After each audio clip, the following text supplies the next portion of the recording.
Welcome from my slice of life, where I'm helping to bring more joy into yours. This is the My Slice of Life podcast. Hello, and a very warm welcome to you. This is the My Slice of Life podcast. This week is going to be part 2 of stress, when we're talking about ways to recognise and deal with it. Last week we looked at recognising signs and symptoms of it, the physical signs, psychological and behavioural.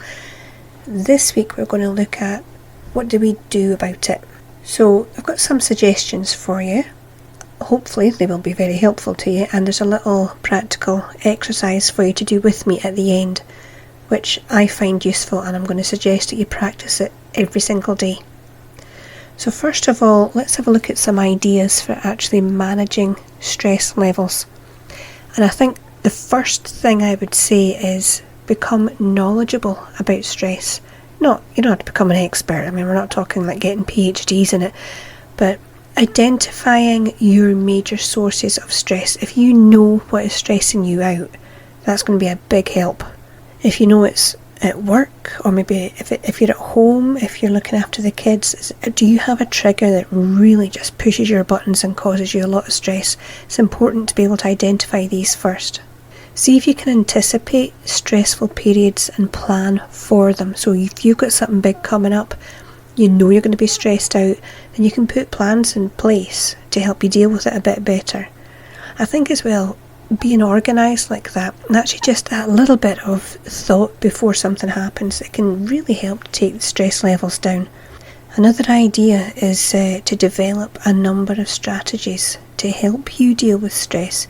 Now, what works for you might not necessarily be what works for someone else, so you really have to find out, what helps you. What I do, I have relaxation music, and I like to, if I'm not using my MP3, I will have it on my little speaker in the kitchen, and I will just make a little zen zone, as I call it, and I love it. Just have my music on and it just chills me right out. I also know that if I've got something major coming up, I will use the technique that I'm going to go through with you at the end. It really does help me, so I'm hoping it will help you as well. Another thing to help you deal with stress is actually just coming to terms with the feelings that you're having. Like, don't suppress them all the time.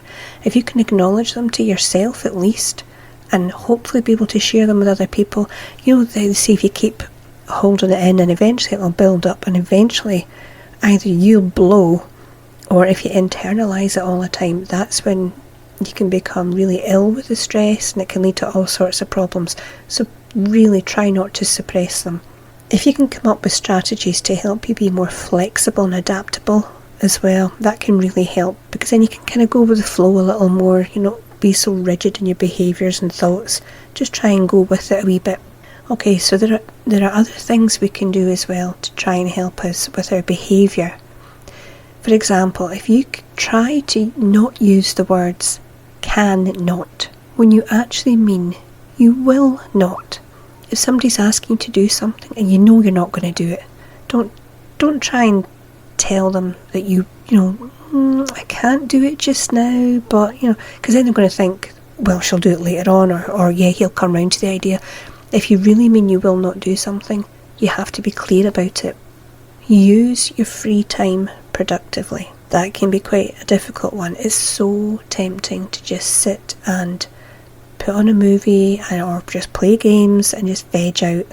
But try to use your time for things that are really enjoyable for you, and use your time to work on some of the techniques that will help you deal with stress as well. It's not work, it's your free time, so use it productively. Are you as assertive as you need to be? Now, that can be a really difficult one, and there are ways to learn to be more assertive. I'm actually considering doing a podcast episode about that later, but I'll see how it goes. I am certainly no expert on being assertive, but I have a few ideas.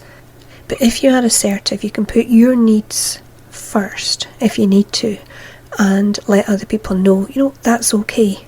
You don't always have to jump every time somebody says they want something from you, and it's important to realise that. Because if you keep doing what everybody else wants and your needs get pushed further and further down the list, your stress levels are going to increase and you become resentful. And really, who needs that? Who needs that in your life? I don't. I'm sure you don't either. Another technique is avoid blaming others for situations. I really don't think putting blame on people when something's happened, I really don't think it helps. I mean, you might think it, but personally, if something goes wrong, I don't need to hear, oh, well, I didn't do that. As if to say, well, somebody else did it, go and blame them. I just think, let's just deal with it. Deal with the situation. I don't need to know who did it or who caused it necessarily, depending on the situation, obviously. But if it's something minor, something didn't get ordered in time or just some little thing, don't be putting blame on other people about it. If it's something that you've done wrong, take responsibility for that as well. Stop trying to blame the world for things that really you need to get a handle on. And that's, I say that not pointing the finger at you, I'm saying it to myself more than anything. When's the last time you gave positive feedback to somebody else? If someone's done a good job, even around the house, it doesn't have, you don't have to apply these to workplace situations. If somebody's done something nice for you, or just something they did was really good, when's the last time you actually told them that? It's nice to keep this positivity flowing. Just spread a little bit of joy. Let people know they've done a good job. And also that makes the communication channels open, and you'll be told when you've done a good job too. If a problem does come up, acknowledge it. Don't ignore it. Don't think, oh, I'll deal with that later, or I don't want to know about it, I'm just going to put my head in the sand and forget about it. Acknowledge there's a problem. Once you've done that, you've acknowledged it's there, well, you're on your way to fixing it, aren't you? The first step, you have to acknowledge that there is a problem. Another behavioural skill. How good is your time management? Now, I've got to be honest, mine wasn't always very good, but the situation I'm in now, I think I'm really getting a handle on it. It's taken me years, but I think I'm getting a handle on it now. I have my off days. There are days when, to be honest, everything goes to hell, but I pick it back up. How good is your time management? Are you always late for things? Do you stick to a schedule or a timetable? Not having good time management is so stressful on other people, but especially on us. If you know you've got a list of things to do and you're procrastinating, you're late for everything. Being late for things is so stressful. My husband has a saying, said, if you're not early, you're late. If we've got an appointment, we're always early. I hate that mad dash, that rush to get out the door, that stress. And that's when things get forgotten as well. You're halfway there, you're like, oh, have you got the letter? No, I thought you had it. Don't need that. Even the thought of it's making me stressed. Oh, hold on. No. No. Good time management, less stress. And that leads on to a really, really big one that so many people struggle with. Being able to say no. People come and ask you for favours and you just take them on. Oh yeah, I'll do it for you, no problem. Oh yeah. When really what you want to say is no. Now there's nice ways of doing it. Of course there are. There are nice ways. You're not going to walk up to them and go, I'm not doing that. There's nice ways of saying it. I'm not able to do that just now, if you want to do it later. Or that's not something I'm comfortable with. Maybe you don't have the skills to do what they're asking you to do. I remember years back, we were asked to build some sort of swing for somebody's kid, and we were like, sorry, we are just not skilled enough to build it for somebody else's children, And that was okay, they were fine with it, they got someone else to do it. But being able to say no, that is a really, really important one. Don't take on every single task that you are asked to do if you genuinely can't manage it. How is your support network? Do you have one? Being able to ask for help and also being able to accept it when it's offered, that can really, really help decrease your stress levels. Don't be afraid to ask for help. Knowing who to ask is also really important. Don't go to the idiot in the corner who just makes a mess of everything. Obviously, you know who's good at what, and you know who you can go to. Seek these people out, even if it's online. There's nothing wrong with getting support online if that's where you need to get it, or if that's where it is. Another thing, how many people do you have in your life at the moment who are just dragging you down? How many relationships do you currently have in your life that you know they are not doing you any good, not doing you any favours? I've got to be honest, I used to have people in my life. I can think of one girl in particular, and oh my god, she drained the energy out of me. I could feel it draining. An hour spent with her, you were left exhausted. You don't need this in your life. You do not need these people in your life. There is nothing wrong with clearing up, for want of a better term, clearing up the relationships that are in your life. If there is somebody who is dragging you down, why are they in your life? Another really important part which is linked to that is developing a lifestyle that's going to help you deal with stress. Now, the first one I really struggle with, and I'm not there yet. Maintaining the correct weight. We all know having a good weight is going to keep us healthier. We'll be able to manage things physically and therefore emotionally much better. I am not at the right weight.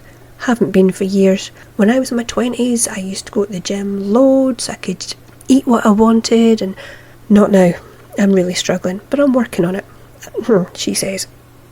And we all know as well, regular exercise of some sort. Now, we walk the dog every day, I do a little bit of weights, but it's that regular thing that can also help.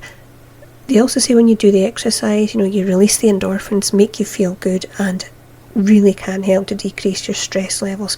Even if in your lunch break, if you're at work, and on your lunch break you can just go out for a walk for 20 minutes, 10 minutes, whatever you have, even that will help. Do you practice any kind of relaxation technique? I know people talk about it and people associate it with tree huggers and yogurt knitters, but it can be helpful. They really can make a difference. And like I said, I'm going to give you a technique for you to practice at the end of the podcast, and I really want you to try it out. Another thing they always tell us about is caffeine and alcohol are not going to help your stress levels. Now, I'm saying that as a major coffee drinker and someone who makes their own wine. So yeah, I'm not cutting them out, but if I know I'm going to be really stressed, I will try and have a few more herbal teas instead. If you've listened to other podcasts, you'll know I've talked about the lemon balm in tea that can really help with stress levels. I will have that if I know that stress is increasing. Tobacco's another one they always talk about. Don't rely on it when you're stressed. Easier said than done.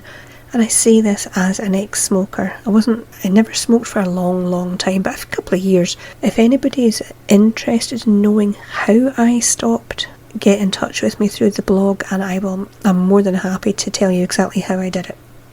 The food we eat also has a very big impact on our stress levels. If we can avoid foods that are high in all the usual, the bad guys, the sugar, the salt, the white flour, don't go near GMOs for goodness sake, and sweeteners. Steer clear of sweeteners. They are not doing you any favours.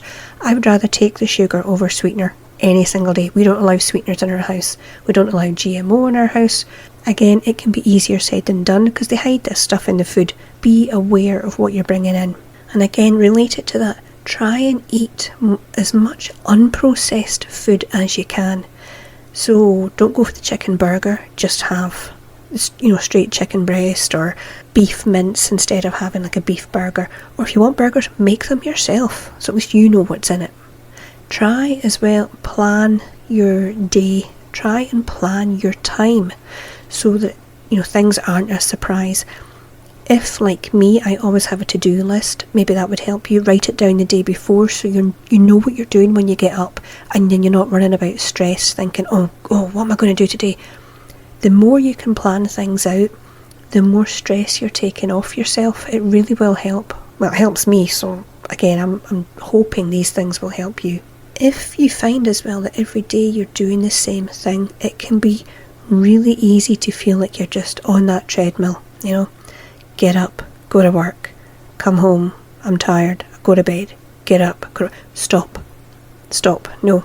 Even if you're at home like me, I'm a carer at home, I also homeschool our son, it can be so easy to fall into a rut of just doing the same things day in, day out.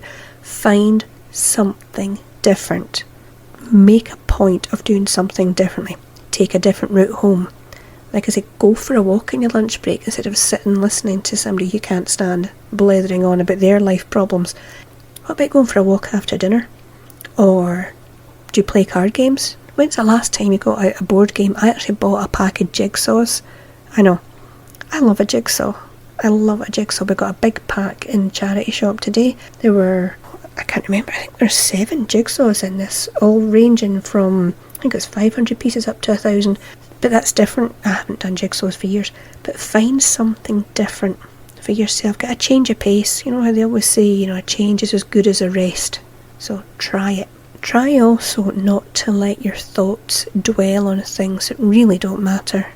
I like the saying that I've heard from a few people, and they say, if I can't change it, I'm not going to worry about it. And I really try to incorporate that as well. That might be something you could do to help. But if things are really not that important, or it's out with your control, you can't change it, try not to let it dwell on your mind. Another thing I've heard a lot of people talk about is making gratitude a part of their day. I know people have gratitude journals. That's too much for me. I don't do that. But just at some point every day, just thinking, that went well. I'm glad, whether you're religious or not. For me personally, yes, I am religious, so yes, I will thank God when things have happened and they've gone well. Or even if you're not, you can still make gratitude a part of your day. And I think as well that helps you focus on the positive things. And if you're being positive, it's more difficult for the stress to take hold of you. So give it a go. That leads on to the next part, which is remembering your spiritual development. And again, you don't need to be religious for this. If you are, great. You're going to be praying for guidance and help, and remember to do that. Remember also to pray and give your gratitude. But if you're not religious in any way, work on your own sense of purpose, direction. Work on the belief you have in yourself. And a big one, I think, religious or not, is keeping things in proportion. Is this a big problem? Is it a major deal? Or is it not really? Is it really something you need to worry about? There's a wee technique that I use. I don't know if it's going to be helpful, but I'll tell you about it. Sometimes if things are really getting to me, I'll picture myself in the house. And imagine you're on Google Maps, okay? And you're pulling back a step. So you'll see your house, you pull back a step. There's your street. Pull back a step. There's your area of the town. Pull back a step. There's your town. Pull back a step. There's your country. Do you see where I'm going? So you go back and back and back. Hell, you can go back into space if you want. But just to see this bigger picture, this problem that you feel is the end of the world to you. Once you get a sense of perspective on it, that can help you think, you know what, it's not that big a deal. I can deal with it. And even if it is a big deal, a sense of perspective can still help. So try that little bit of visualization and see if that helps you at all.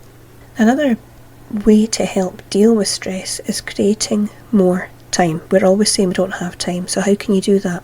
A technique that I've used with people before is making a list of your goals or tasks, what you need to do, and you're going to prioritise them. But you're going to put them into 3 lists. List A is your top priority items. B are things that are important. And C are items that can wait until you have more time. Then go to the list of the B's, the things that we said were important, and I want you to assign them to either your A list or your C list. Then you're going to start with your A list and you're just going to start working through it. Everything that's in the C list can be done later, and you're going to work through it, task after task, and you're going to work on one at a time.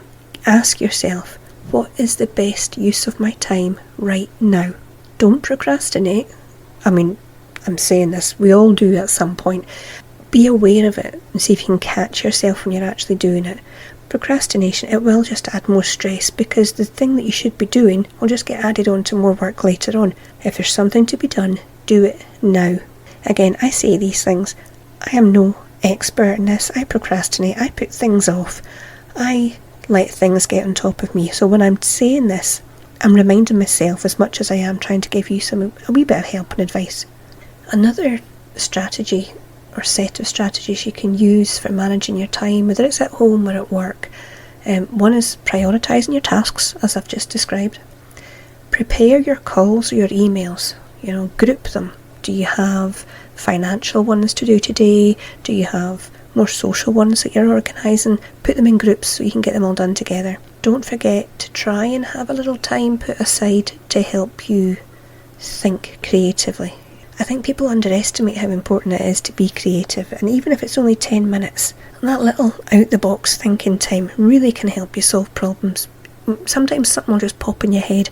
Don't ignore that. Use that creative time. And when you're being asked to do something, try and listen really carefully, and before that person walks away, check that you've understood what they want. There's nothing worse than somebody coming up and saying, "Oh, can you do blah blah blah blah blah?"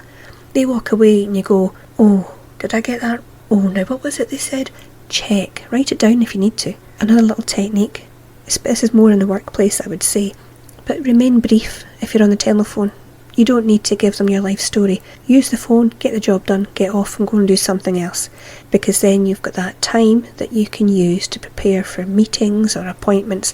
If you have any meetings or appointments, especially like if you're at home like me in my situation, we've got doctor's appointments, prepare for them.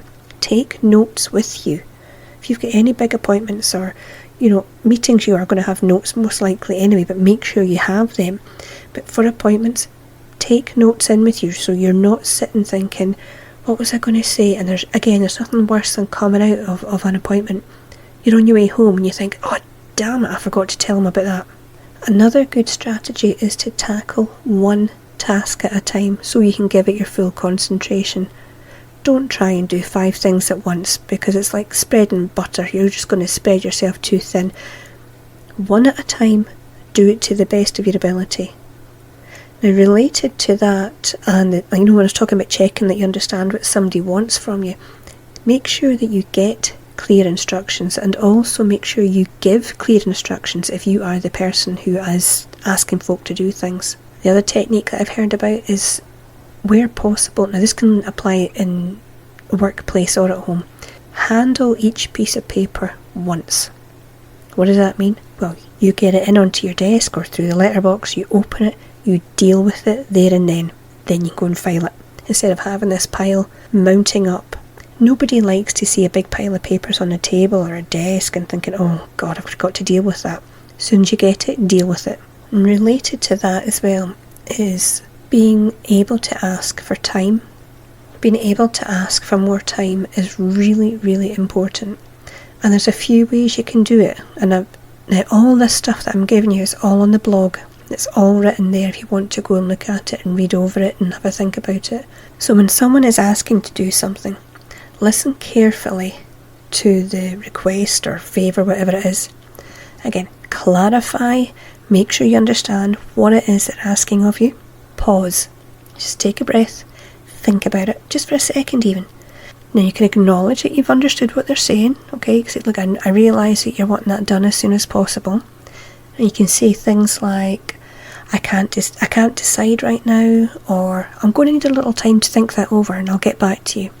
But tell them when you'll get back to them, okay? Say you're in an office situation and somebody says, oh, can you get that done by such and such? You could say something like, I'm actually not at my desk. If you're on a mobile, I'm not in a position to tell you that right now, but I'll get back to you after lunch.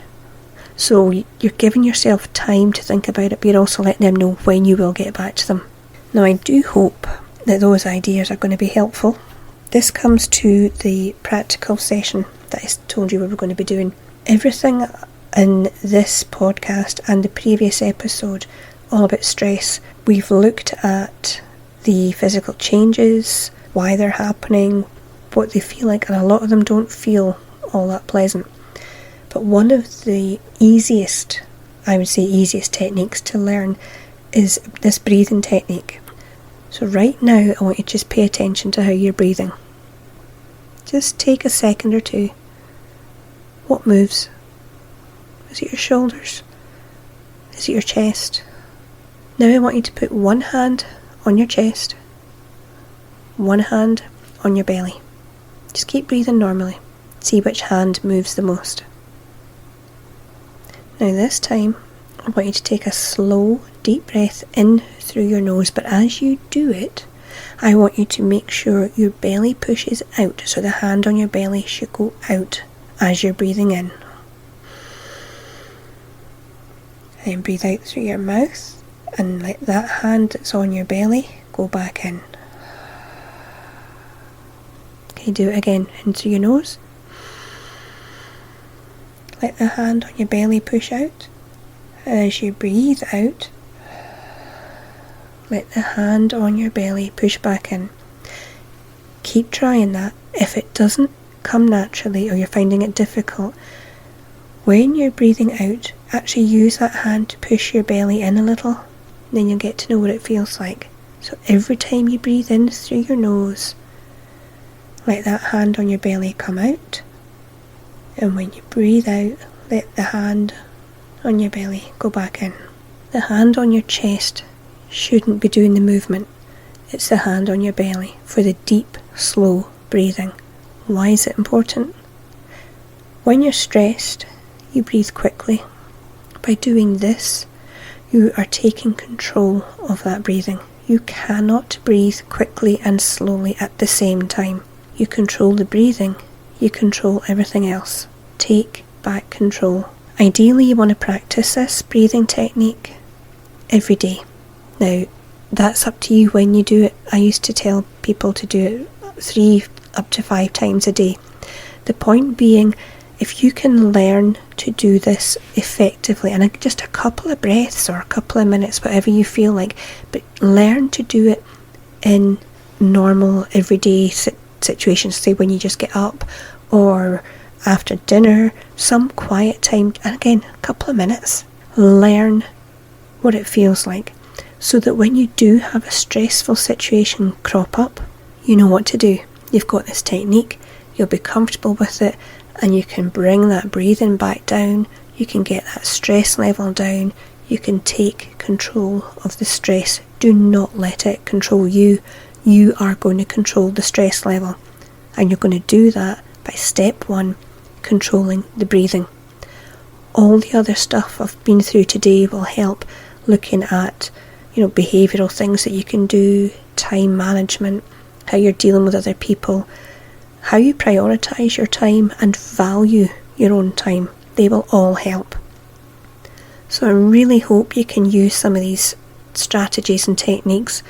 I'm really hoping that you will practice the breathing technique, and most of all, I'm hoping that all of us, myself included, can take control of our stress levels, and as a result get more of that joy back into our lives that we deserve. So thank you for listening today. I really appreciate it. If there's anybody you think again would find this useful, let them know about the podcast. If you could rate it, leave me a little comment. If you want to get in touch, the blog is the easiest way to do that. On the About page, you will see a little contact form at the bottom there. So until next time, you take care of your wee self. Thank you so much for tuning in to this week's episode of the My Slice of Life podcast. Don't forget to look up the blog. It's at myslice.wordpress.com. Also the YouTube channel, which is at My Slice Channel. And if you would like to become a patron of the show, go to patreon.com/myslice. Thanks again, and I'll see you next week.